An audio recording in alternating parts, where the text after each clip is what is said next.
G'day legends, I hope that you're all well. YouTubers everywhere are celebrating that there's more Prigozhin style news that has come back. Prigozhin gives us a lot of content and it's the gift that keeps on giving for YouTubers to get stuff out to milk this. So before we get stuck into this, we're going to look at some news, we're going to talk about some brilliant disguises, and then we'll have a look at some maps as well. But to put everyone at ease, just as we predicted, we're not dead from nuclear tragedy. Now let's have a look at what the IAEA, the International Atomic Energy Agency, actually had to say on their update from June the 5th. So the IAEA experts present at Ukraine's ZNPP have in recent days and weeks inspected parts of the facility, including some sections of the perimeter of the large cooling pond, and have also conducted regular walkdowns across the site, so far without observing any visible indications of mines or explosives. This is from the Director General. Although the IAEA experts have requested additional access that is necessary to confirm the absence of mines or explosives at the site. So wanting to go into more places. In particular, access to the rooftops of reactors 3 and 4 is essential, as well as the access to parts of the turbine halls and some parts of the cooling system. So although they can't clear the entire thing, that they're not seeing any other explosives, although we do know the claims were the explosives on the rooftop, but the size of explosive needed to punch through something like that to actually make a leak is going to be substantial. And I have seen some satellite photos not showing anything on the roof, but I won't show you those yet because who the people claiming of the time date on them wasn't exactly confirmed. Director General continues to say, with military tension and activities increasing in the region where this major nuclear power plant is located, our experts must be able to verify the facts on the ground. Their independent objective reporting would help clarify the current situation at the site, which is crucial at a time like this with unconfirmed allegations and counter-allegations. So allegations from Ukraine, counter-allegations from Russia, as well as saying the team reported the single remaining main external 750 kV power line was then reconnected. Now, I do hope, if further evidence comes forward, that President Zelensky will update his statement or retract it, as we did see with the missile that landed in Poland, killing a few farmers, that Zelensky never accepted that it wasn't a Russian missile.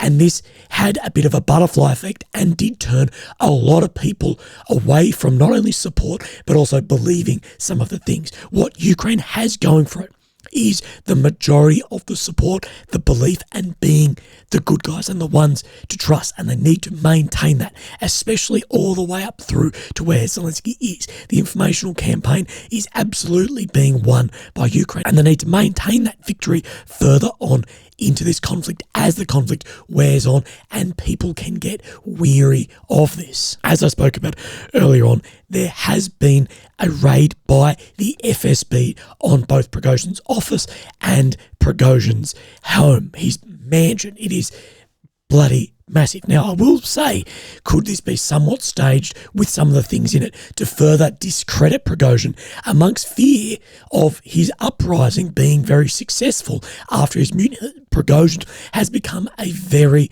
public figure and one with a lot of support. So let's have a look over some of this. And this is where we see the FSB go into his office from here, forcing their way in.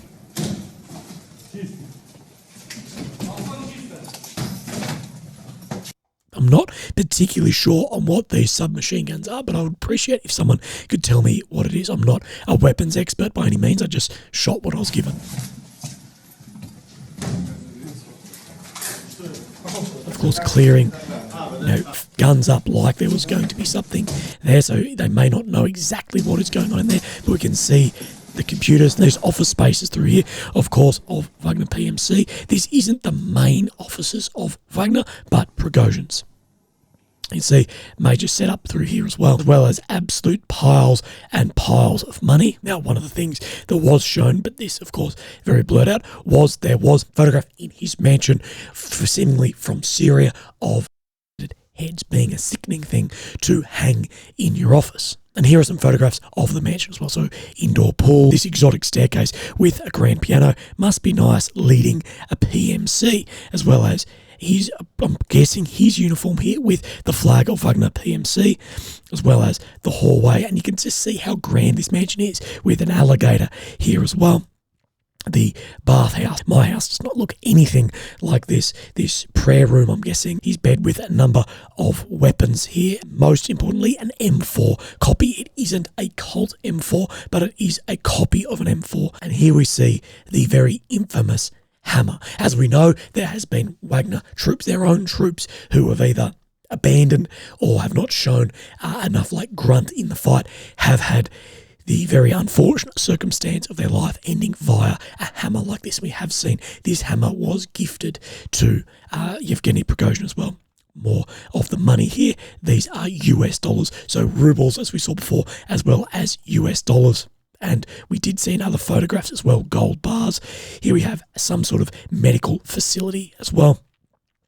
And I'm just showing this to show the grandness of this. As we know, so much money came through here. And as well, they're seizing a lot from his personal office. Now, something important to note as well, and I don't have a photograph of this sadly, but they did say they found a lot of things like gold bars, things like this too. But we know there was billions upon billions of dollars transferred from the Kremlin to Prigozhin and the PMC. You see in this photograph here, some mannequin heads with hair on them here.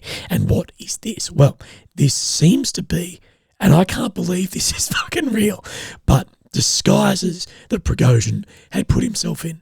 And this honestly looks like, to quote someone from my Telegram channel, come and join the rage, it looks like the boy's Snapchat has been leaked. And I said it looks like police who go undercover at a festival to try and blend in with the young, hip crowd. Like, how are you, fellow teenagers?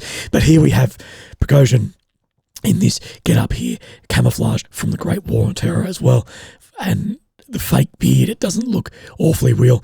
He needs to definitely bash his beret. I hate when berets are like this. I wasn't one of the guys that was so anal about a perfect beret, but that's shocking for a military beret, as well as it just looks like a shitty Halloween Abe Lincoln get up. As well, here we have the Karen, this one as well, of the other leader of the PMC going as a Karen. This one I think is my favourite here as well. And bald Prigozhin with the Abe Lincoln beard. So, well, I don't know the authenticity of this because it just seems unbelievably shit. But we know the CIA is working with full silicon latex masks that can change people's full identity, and that's what Prigozhin has. Speaking more on Prigozhin, back onto more of a serious note, this came from the British MOD over the last 24 hours. General Sergei Surovikin, Commander-in-Chief of the Russian Aerospace Forces and Deputy Commander of the Russian forces in Ukraine, has not been seen in public since the 23rd to 24th of June Wagner Group's mutiny. Meanwhile, Deputy Defence Minister Colonel General Yunus Bek Yukharov was notably absent from a televised appearance by the Ministry of Defence's leadership on the 3rd of July 23. Reports of Surovikin's arrest cannot be confirmed. There is no confirmation of this, but authorities will likely be suspicious of his long association with Wagner, dating back to his service in Syria from 2017. So as we talk about, Wagner really only came into the public eye, almost like a household name, since the 22 invasion of Ukraine. But Wagner has been around for a long time, and their history goes well back into Africa, Syria, all of this. Similarly, Yevgeny was filmed talking to Wagner owner Yevgeny Prigozhin during the group's uncontested takeover of Rostov-on-Don. There was basically no pushback against Wagner going in and taking Rostov and the military areas around there. Although largely known by the West by his brutal reputation, Surovikin is one of the more respected senior officers within the Russian military. Any official sanction against him is likely to be divisive. The suspicion that has potentially fallen on senior serving officers highlights how Prigozhin's abortive insurrection has worsened existing fault lines within Russia's national security community. And that's where people are pointing at these photographs within the house, the heads on the wall, things like this, could be to try and somehow further discredit Prigozhin, make him look amateur, all of this to try and quell that support that Wagner had growing. To the support some would say was more than Putin. Now, not seeing Surovikin in public, how big of a deal is this? Well, I don't know. We can point as well as when Zhuzhny went missing for a number of weeks, never thought he was gone, and then came back into the fold. So I think the Cope trolls are going to have their way both on this, but it is very interesting to know that we haven't seen him, and maybe he'll pop up, maybe he won't, maybe we'll see him replaced. We're not too sure. This video has also come of a number of older Russian T-series tanks seen on the back of a train moving through Voronezh here, and as we can see here, they are ancient like mammoths crap, and this is translated from Russian to English, of course. Saying that they've run out of new tanks, these being T-55s, bringing up the old stuff.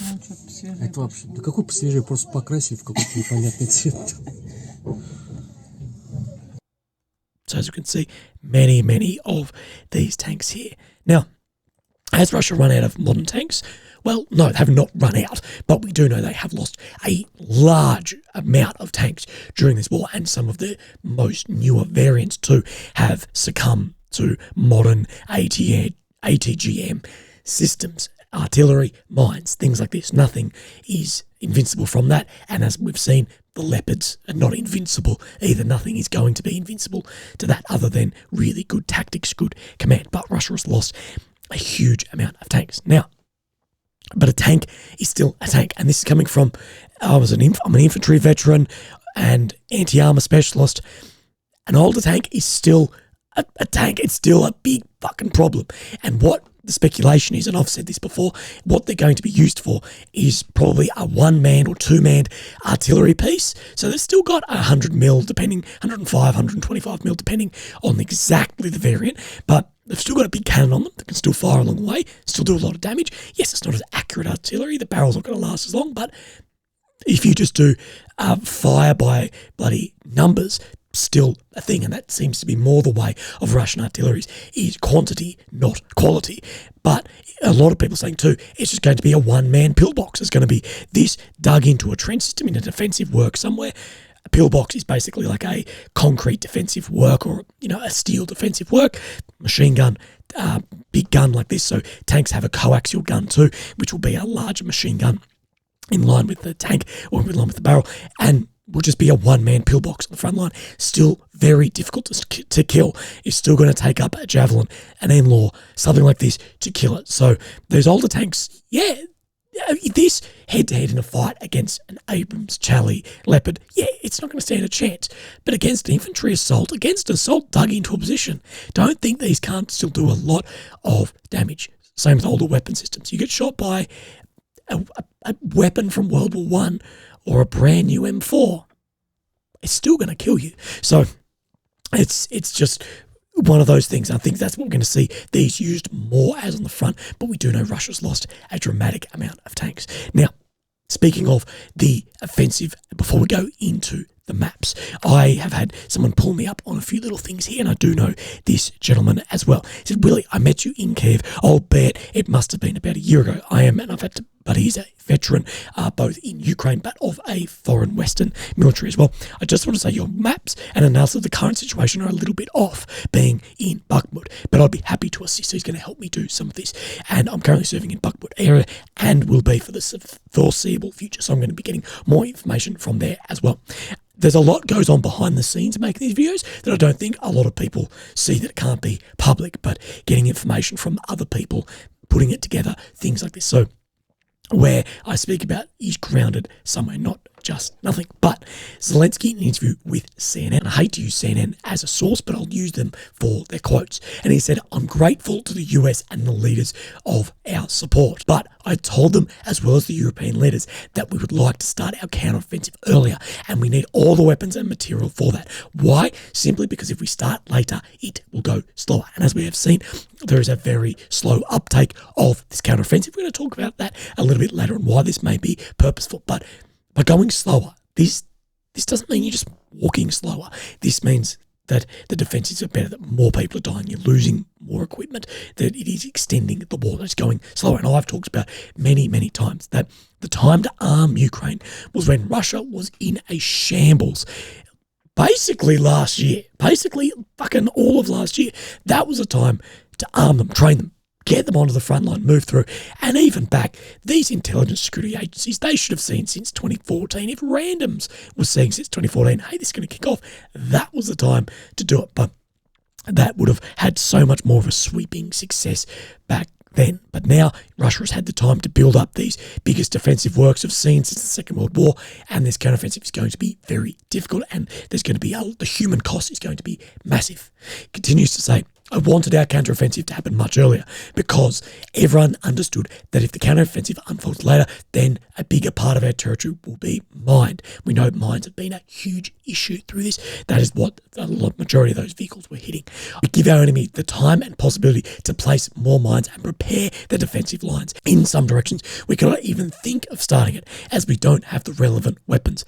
And throwing our people to be killed by Russian long-range weapons would be simply inhumane. As we've spoken about this as well, could this be humane without the F-16's air cover as well, or modern fighter equipment? We talk of F-16s, but I know there's a lot of other stuff in the works.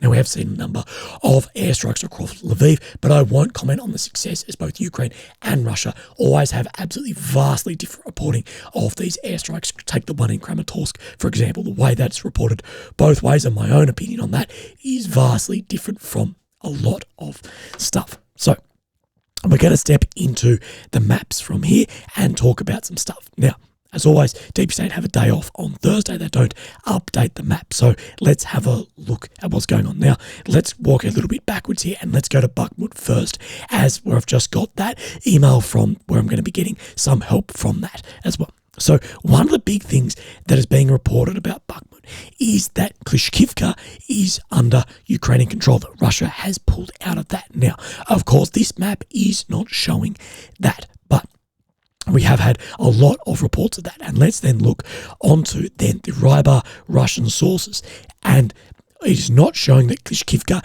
is under Ukrainian control, but there's different maps, different places. But let's go with these two for now.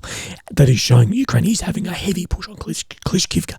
Many are saying Russia is pulling out of here, but this isn't being shown. But we can see this dark blue region are regions where Ukraine has had success and has pushed Russia back. And as well, this red and orange is the essential grey zone. So it is showing a lot of success around this region here. As we take where this reservoir then turns to the left, we do see this push back. Now, let's see if there's any differences between yesterday and today. And I don't think we're seeing any major change on the south. And let's just move to the north while we're here. And in the north, this is where we're seeing some changes. We saw in the deep state, Ukraine was having success pushing through the north after Russia did claim to take back some territory. And here up near Berkhivka, we do see that Russia has lost some ground, that Ukraine has gained some territories, some significant territories into the north of Bakhmut. Yeah, Denis Davidov type figures will say that Bakhmut is being surrounded or is surrounded. That just, in my eye, is not the case. We weren't prepared to say Bakhmut was surrounded when these blue areas were red. Well, I'm not prepared to say it's surrounded when it's basically not even in line with the centre of Bakhmut yet. But with offensive is like going into bankruptcy. It starts very it starts very slowly and then all comes at once. So we could see a major collapse very quickly, or a meat grind operation here. There's some absolute savagery goes on in offensive operations. But Klishkivka, to my eye, currently is holding, but more ground is being made on the north here. But will we see a push into the centre of Bakhmut?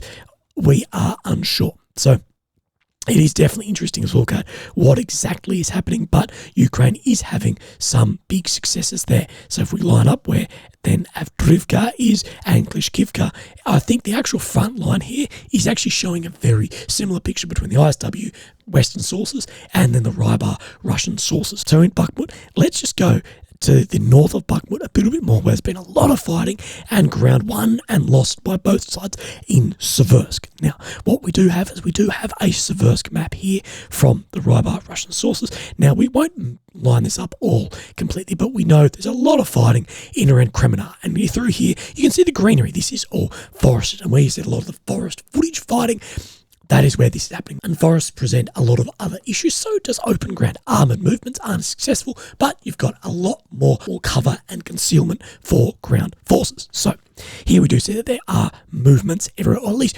pushes everywhere, but I think the map isn't too different. We have spoken about that Ukraine do need to get Lysychansk, Severodonetsk. We know absolute hubs for command of the frontline regions. We do know Russia pretty much everywhere is defensive and is launching offensive operations through these regions here.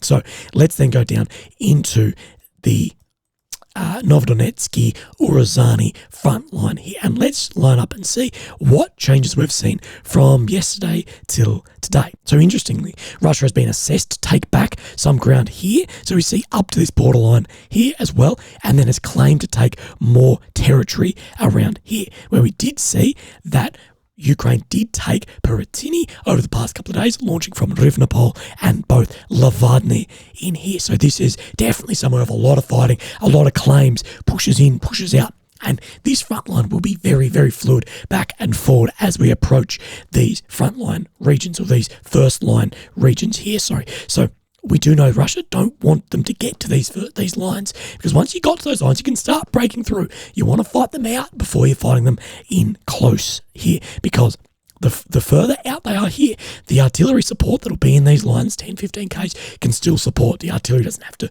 move back. That's where Russia has most of its real firepower, is in the artillery. Then let's have a look between what this map is showing around Peretini, Lavadny, compared to then the Rybar Russian sources. So this is very interesting. I think it is showing that Peretini, the front line, is in very different regions. So let's have a look at Staromoyski, which by Rybar is saying Staromoyski is right there, and that it's cutting down above here through to Lavadny. So of course these maps, the scaling is very hard to get an idea, but I think this is showing that Stopove is well within frontline. Russian frontline is showing that Stopove is right up around here, is around Stopove and pushing up almost to Lavadny, but then down across under here as well. And it's not showing Peretini on this map, but I think that is very interesting to see where the changes and differences are in the map. And then let's have a look at then, I believe about 3 days ago, on what this map is showing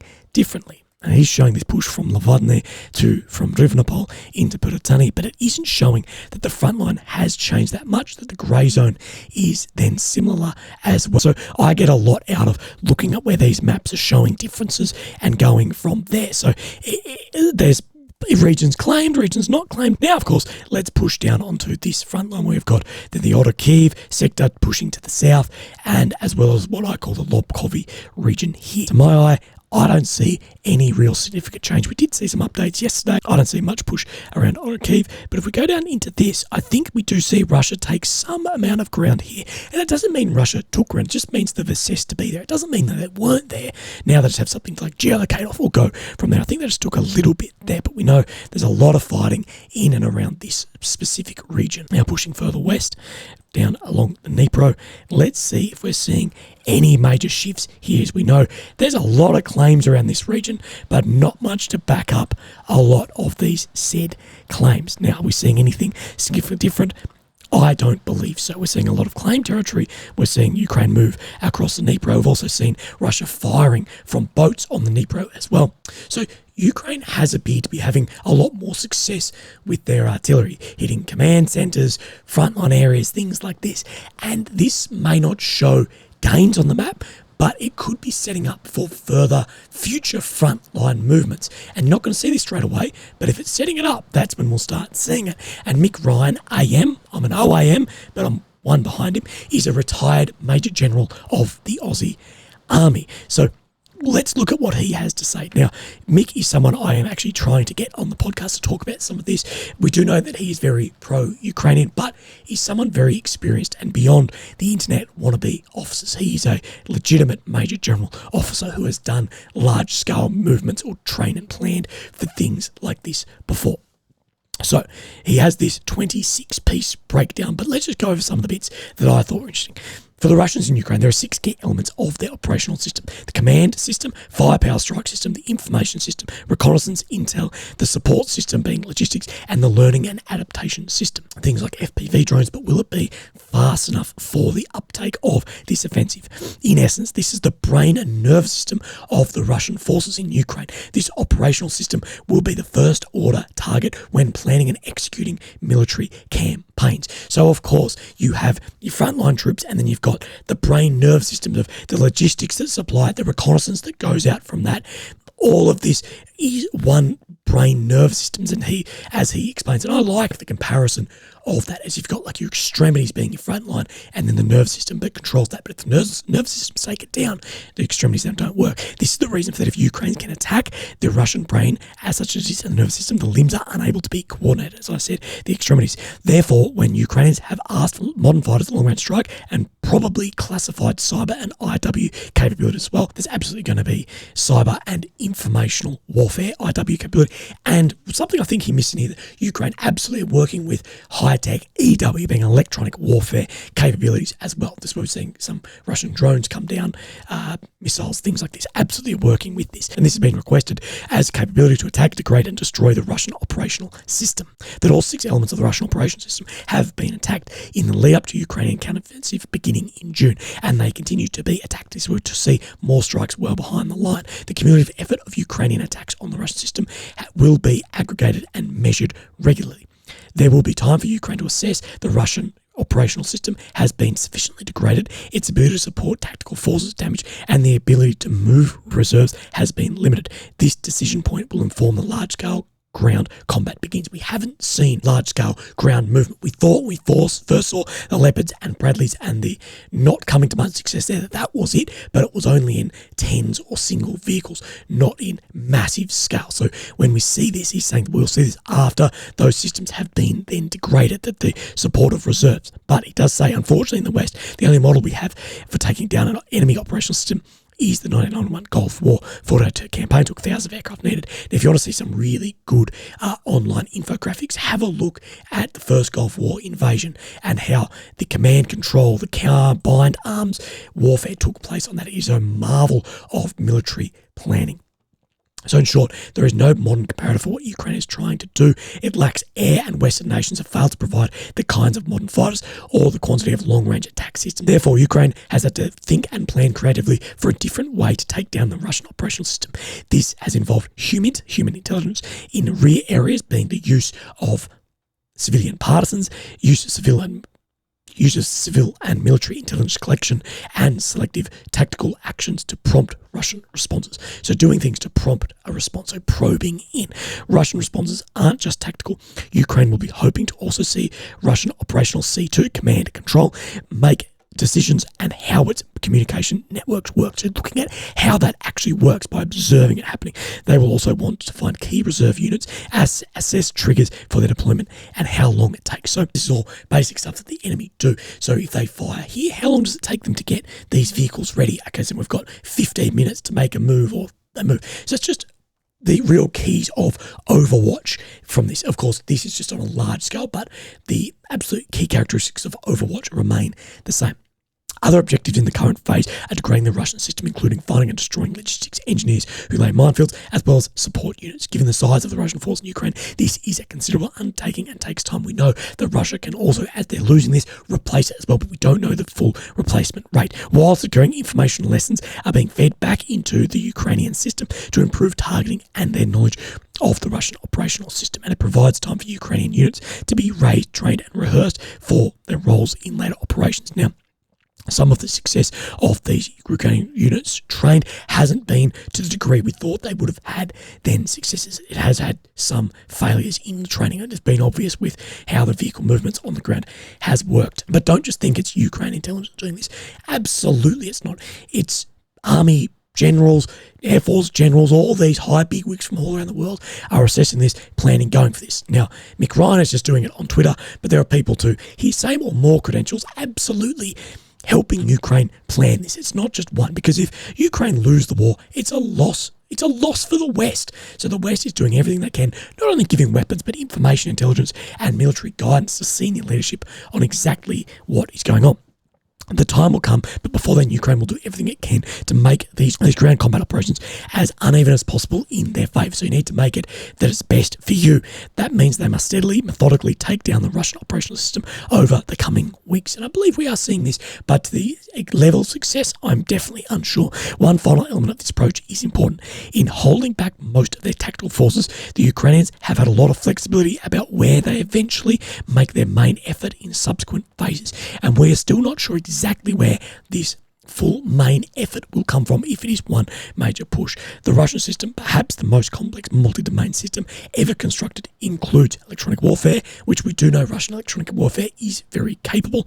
Air defense is also capable. Long-range fires, proven to be capable, although it can be countered by air defense system, multi-protected N2 nodes. And I had to look up what he meant by N2, but I believe this is a United States Navy term for a senior military intelligence officer, but I could be incorrect.